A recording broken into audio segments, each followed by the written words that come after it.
Welcome to my reaction video. Well, I recently found that video from Bassbuzz. Big shout out to Bassbuzz. And he was talking about 7 basses you better should not buy. Well, and I thought, well, 7 basses I never will buy. A 5-string, a 6-string, a fretless bass, a headless bass, any bass made of exotic woods.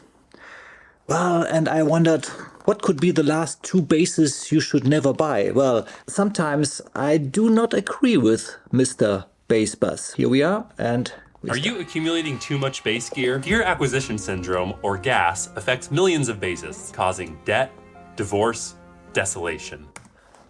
Okay, so he's talking about gas. Well, if you want to see my video about gas, I will link it up here. When you focus less on gear, you focus more on playing and can become a better bassist. Have you heard this?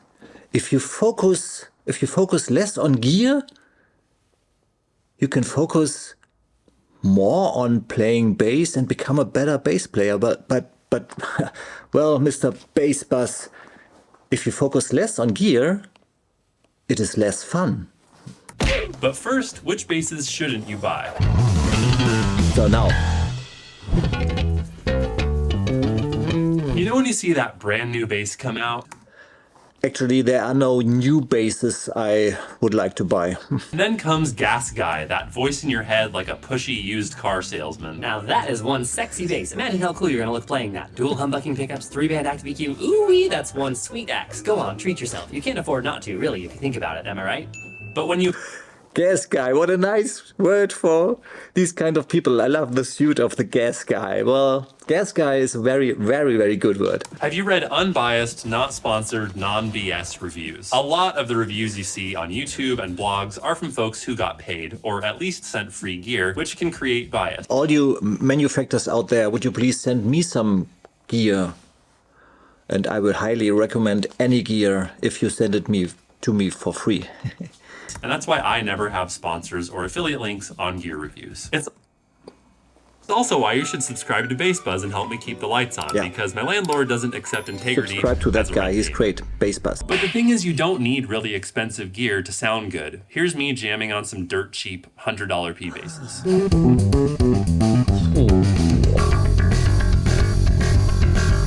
So yes, he's totally right. Well, there is a new video coming up where I compare a very cheap bass, you know, this one, with my Music Man Stingray. As you can see, this bass actually has got this Music Man style pickup. So I want to compare these basses, and I think this guy is completely right. Wow. yes, buying new toys is exciting, but as your bass teacher, Buying new toys is exciting. Yes, he's right. is my playing good enough to warrant this upgrade? Or would I be... What a stupid question. Well, if you play the E string and the A string, the open E and the open A, your playing is always good enough for a new bass. Some basses are like Swiss Army knives, good for almost anything. Swiss Army. Others are more specialized and really only good for 1 or 2 things. Oh, come on! What an ugly bass. Ugh. If you're new to the field, you might not know which is which, but there are 2 super easy options to make sure you get the right bass for your needs. The first is to go for a Swiss Army bass. This means any bass that has been historically vetted as versatile, making it a safe bet. The 4 basses on my Swiss Army list are the precision bass, Of course. the jazz bass, Yes. the Stingray, and any dual humbucker design. No dual humbucker.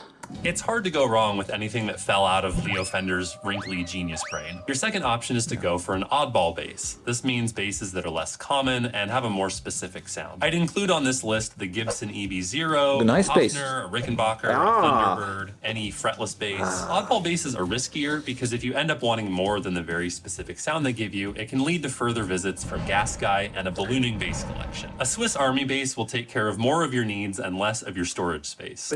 Again, he's completely right, and I agree with him. But here's a method you can try to pick out the right bass for you. Make a list of your favorite 5 to 10 bands in the styles of music you want to play. Then look up what their bass players use and look for common threads. Spoiler alert, this test will probably land you on a Swiss Army bass. Yes, he's right. So if I look at all the famous bassists I like to listen to, they almost play Music Man Stingrays. Yes. Besides Lemmy Kilmister and his Rickenbacker bass, but, well, most of the guys I really like play Music Man Stingrays. Buying used can be dangerous, but I'll give you some tips on how to do it more safely in a minute. About 5 years ago, I was on Craigslist and I spotted this Made in Japan 62 reissue P bass. And I really wanted it because I already had and loved this bass, which is the same model, same era. And I wanted another one to set up with different strings and lower action to get like a more modern, less Motowny sound. So listen to him. He needed the same bass because he wanted to use it with different strings. So, gas guy, maybe you can change strings. Oh, yes. I understand. It seemed like a solid deal for $750, so of course Gas Guy started whispering in my ear. You better buy it before someone else gets it. So I met the guy in a parking lot, like you do, and tried out the bass. The action was like way high when I bought it, but I assumed that I could just take it home and set it up and everything would be fine. But later I found out that the neck was really uneven on the top frets and needed like $500 of work, which super sucked. Well, I actually was a lucky guy when I got my this great jazz bass copy. It's from the 70s and it's from Fujikin. So I got this from eBay for less than $300, and it was top. It was great. It's nothing to complain about. Great bass. So I was a lucky guy, but I know what he's talking about. If you're buying online, buy the seller, not the price. Don't buy from sketchy off-brand websites, and always check the return policy. How long do you have and who pays for return shipping? And don't buy cheapo basses by fake-ass brands, like some of the ones I reviewed in my cheap basses video. If there's no brand name on the headstock, whoever made it wants to remain anonymous. Okay, but again, my excellent jazz bass copy, actually its name is Prima or Primer, and you won't find anything about this brand. It's one of these cheap copies from the 70s that are actually pretty good. And besides the pickups, it sounds really great. I think as good as the original 70s Fender basses. So if it's a really old one from the 70s and it's from Japan, I think you can't go wrong. Having lots of basses might sound like fun, and it can be, but there are also a lot of drawbacks. You have to maintain all their setups, you spend more money on strings, you need more storage space. No, he completely misunderstood the thing with the strings. So you can use my tips of how to change strings, and I will link up my video here. So you don't have to buy new strings, you just have to beat them out. It's a cunning trick Gas Guy plays, making you feel like buying all this is going to make you a better bass player. Oh. Hey, more gear, more better, am I right? Yeah, and as you know, more gear is always better than less. Am I a gas guy? And I'm really glad I didn't get into gear until more recently, because I never thought of gear as a solution to my musical problems. I always do. I always just use my mind and my fingers, which makes you a better bassist and is also a lot cheaper. Then you can save your money for something that will truly make you happy, like some lessons that could take you from beginner to badass. If only there was a course that could do that over at bassbuzz.com. Yeah, okay.